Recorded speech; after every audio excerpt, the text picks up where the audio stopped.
O diretor do Instituto Butantan, Dimas Tadeu Covas, prestou depoimento hoje à CPI da pandemia. Ele disse que se não fossem os percalços regulatórios, o Brasil poderia ter sido o primeiro a vacinar e deu detalhes da nova vacina do Butantan.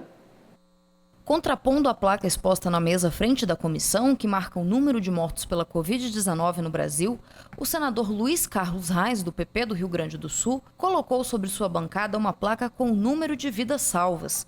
Brasileiros que contraíram a Covid-19 e resistiram à doença. O senador governista é ferrenho defensor do tratamento precoce e tem estrelado confrontos com a oposição durante os trabalhos da CPI. Nesta quinta-feira, a CPI da pandemia ouviu o diretor do Instituto Butantan, Dimas Tadeu Covas. O diretor do Instituto explicou que a parceria com a Sinovac para o desenvolvimento da Coronavac começou em abril de 2020. Em junho, tiveram início os estudos clínicos e no mês seguinte foi feita a primeira oferta de vacinas ao Ministério da Saúde. Segundo Covas, a vacinação poderia ter começado em dezembro de 2020, não fossem as dificuldades contratuais e de regulamentação. Ele disse que o Brasil poderia ter sido o primeiro a começar a vacinar. Em dezembro, com mais de 5 milhões e meio de doses de vacinas prontas, estocadas no Butantan, e 4 milhões de doses em processamento.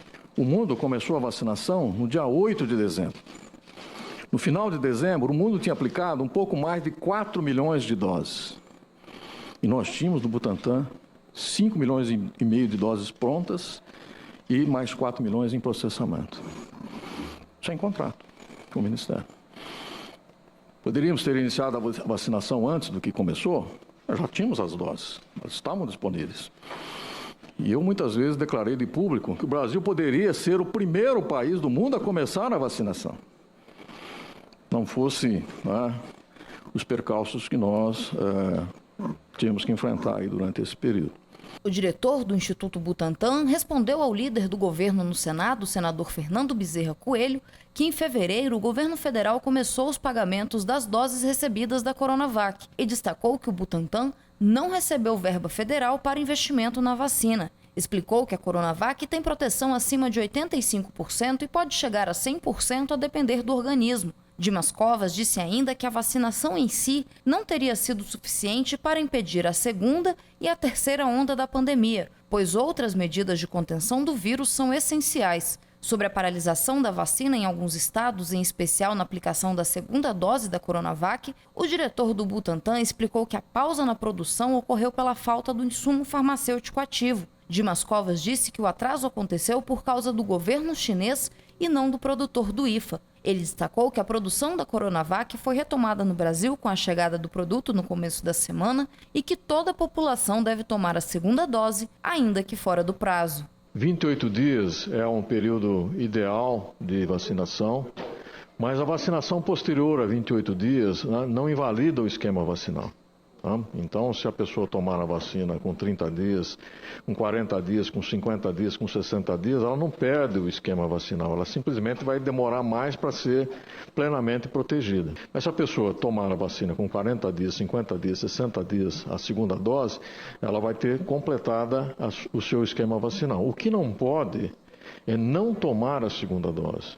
Sobre o produto em desenvolvimento pelo Instituto Butantan, candidato a ser uma nova vacina contra a Covid-19, a Butanvac, o diretor do Instituto, Dimas Covas, disse que o imunizante já foi apresentado ao Ministério da Saúde e que conversas informais têm sido realizadas com representantes da pasta.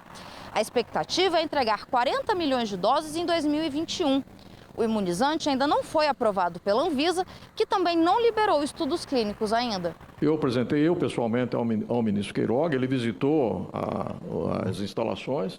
Olha, ontem a diretora do Butantan, Cíntia Lucci, teve uma reunião preliminar com o secretário executivo do Ministério da Saúde e já iniciou-se uma conversa inicial em relação a essa possibilidade.